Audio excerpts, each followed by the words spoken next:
தேசிய அளவில் பாஜகவை எதிர்க்கிறது இப்போ கேரளா மாடல் மாதிரி பாஜக ஆளுகின்ற மாநிலங்களில் எல்லா இடத்துலையும் பேப்பர் லீக் நடக்குது. மத்திய அரசு, அதுவும் குறிப்பாக கல்வித்துறை அமைச்சர் திரு பிரதான் அவர்கள் வந்து பொறுப்பில்லாத பதில்களையும் அர்த்தமில்லாத விளக்கங்களையும் கொடுத்துட்டு வராரு. இந்த முறை இந்த ஆண்டு 5 குழந்தைகள் உயிரிழந்திருக்காங்க நீட் பரீட்சை எழுதி.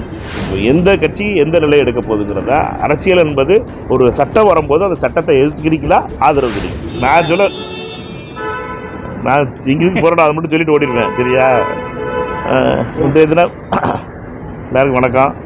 இன்றைய தினம் நானும் கன்னியாகுமரியினுடைய நாடாளுமன்ற உறுப்பினரும் காங்கிரஸ் கட்சியினுடைய நாடாளுமன்ற குழுவினுடைய பொருளாளருமான சகோதரர் விஜய் வசந்த் அவர்களோடும் அருமைக்குரிய மேலவை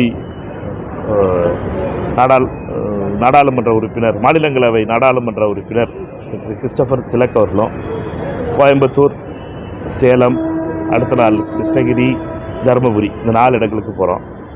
இதனுடைய நோக்கம் என்னன்னு கேட்டிங்கன்னா, நீட்டில் இந்த முறை இந்த ஆண்டு 5 குழந்தைகள் உயிரிழந்திருக்காங்க நீட் பரீட்சை எழுதி. அதனுடைய பேப்பர் லீக்காகவும் போஸ்ட்போன்மெண்ட் ரிலேட்டடாகவும் 5 குழந்தைகள் வந்து தற்கொலை பண்ணிக்கிட்டு இருக்காங்க. இந்த கொடுமை தொடர்ந்துகிட்டே இருக்குது. இதை பற்றி மத்திய அரசு, அதுவும் குறிப்பாக கல்வித்துறை அமைச்சர் திரு பிரதான் அவர்கள் வந்து பொறுப்பில்லாத பதில்களையும் அர்த்தமில்லாத விளக்கங்களையும் கொடுத்துட்டு வராரு. மோடி அரசும் சரி இந்த விஷயத்தை பற்றி சீரியஸாக எடுத்துக்கிட்டதே கிடையாது. இது வரைக்கும் தமிழ்நாட்டில் குறைஞ்சபட்சம் 37 பேர் உயிரிழந்திருக்காங்க இந்த நீட் வந்ததிலிருந்து, தற்கொலைகள் மட்டும். ஆனால் இதை பற்றி மத்திய அரசு கவனம் செலுத்துறது கிடையாது. நீட்டுங்கிறது ஒரு பிஸ்னஸ் ஆயிடுச்சு. நீட்டுடைய கோச்சிங் சென்டருங்கிறது தமிழ்நாட்டில் மட்டும் 5000 கோடி ரூபா பிஸ்னஸ் ஆயிடுச்சு. சாதாரண ஏழை நடுத்தர மக்களுடைய பணங்களை வாங்கி இங்கே படிக்கிறதுக்கு கனவோடு படிக்கிற பிள்ளைகளோடு சேர்ந்து, ஆனால் பாஜக ஆளுகின்ற மாநிலங்களில் எல்லா இடத்துலையும் பேப்பர் லீக் நடக்குது. அதனுடைய விளைவாக நம்ம குழந்தைகளுக்கு, படிக்கிற குழந்தைகளுக்கு இடம் கிடைக்காமல் போகுது. இந்த சூழ்நிலையில் இதை பற்றி திரு ராகுல் காந்தி அவர்கள் இந்தியா முழுவதும் ஒரு பிரச்சாரத்தை மேற்கொண்டுட்டு வர்றாரு. ஒரு நேர்மையான தேர்வு முறை வேணும், ஒரு சாதாரணமான குடும்பங்களில் இருக்கிறவங்களுக்கு வாய்ப்புகள் வரணும் அப்படிங்கிறத மையப்படுத்தி, அதற்காக இன்றைய தினம் நாங்கள் போய் அந்த குழந்தைகளுடைய குடும்பங்களை சந்தித்து ஆறுதல் தெரிவிப்பதற்காக இன்று கோயம்புத்தூர் மற்றும் சேலத்துக்கு போகிறோம். நாளைக்கு தருமபுரி டு கிருஷ்ணகிரி, சரியா? இதை வச்சுக்கிட்டீங்கன்னா அதாவது கேளுங்க, இல்லைன்னா வேற வேணும். புதிய தலைவரை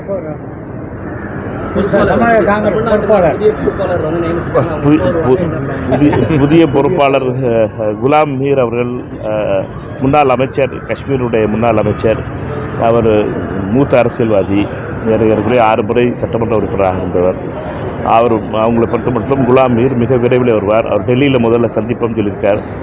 சந்தித்து முடித்ததுக்கப்புறம் இங்கே வர்றதுக்கான வாய்ப்பு இருக்குது. என்னை பொறுத்த மட்டும் இந்த 23ஆம் தேதி நடக்க போகிற ட்ரைனிங் கேம்ப், பயிற்சி முகாம், மாவட்ட காங்கிரஸ் கமிட்டி தலைவர் முகாமுக்கு அவர் அதுக்கு முன்னாடியே அவர் வருவார்னு நினைக்கிறேன், சரியா? நன்றி. எதிர்ப்பதற்கு தமிழ்நாட்டில் தாவேகாவும் திமுகவும் ஒரே அணியில் வரணும், எதிர்ப்புல உறுதியாக இருக்கணும் அப்படின்றது விசிகத்தில் பெருமாள் பேசுறாரு. எப்படி புரிஞ்சுங்கன்னா காங்கிரஸ் எப்படி பார்க்குறது, தேசிய அளவில் இந்த திமுகவுடைய ரோல் என்ன? இல்லை, அண்ணன் திருமா அவர்களுடைய பார்வை என்பது தொலைநோக்கு பார்வை. அவர் சொல்கிற அரசியல் என்பது புரிந்து கொள்ள வேணும். இது இன்றைக்கி நடக்கிற கண்டெம்பரரி பாலிட்டிக்ஸோட மட்டும் நம்ம கனெக்ட் பண்ணி பார்க்கக்கூடாது. சட்டமன்றத்தில் இருக்க எம்எல்ஏக்களுடைய விஷயத்தை மட்டும் கனெக்ட் பண்ணி பார்க்கக்கூடாது.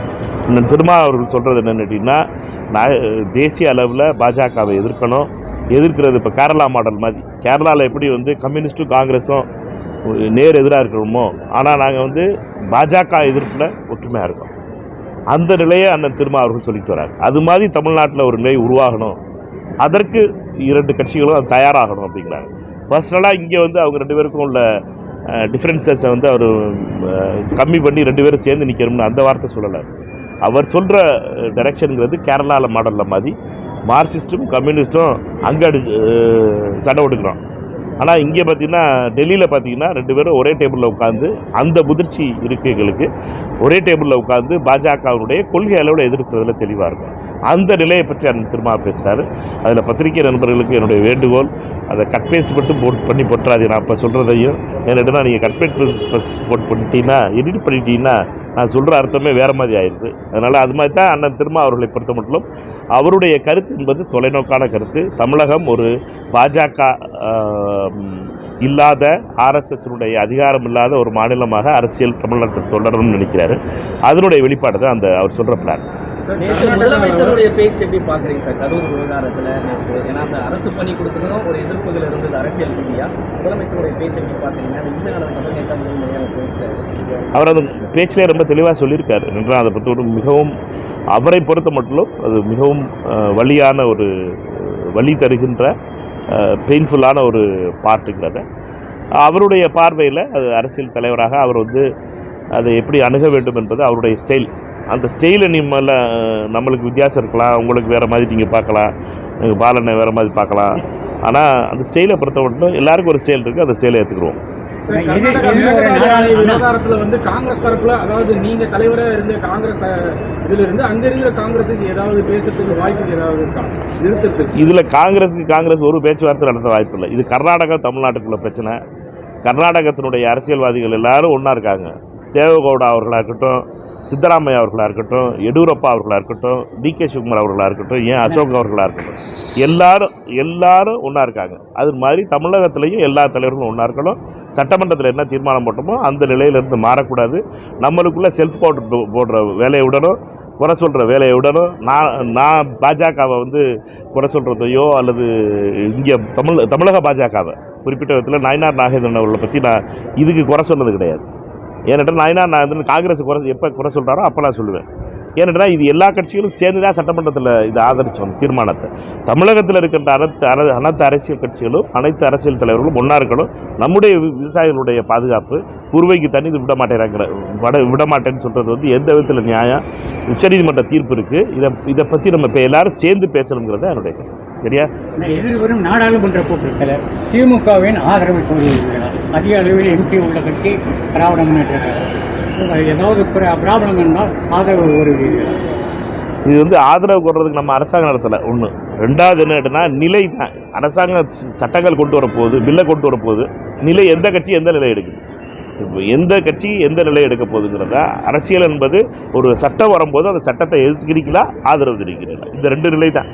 இந்த ரெண்டு நிலையில் ஒவ்வொரு கட்சிகளுக்கும் உள்ளது இருக்குது. ஆனால் எங்களால் எந்த ஒரு அந்த நிலை எடுக்கிறதுக்காக உள்ள கட்சிகளுக்கு எங்களால் எந்த ஒரு அழுத்தமும் வராமலும் எந்த ஒரு சங்கடமும் வராமட்டும் பார்த்து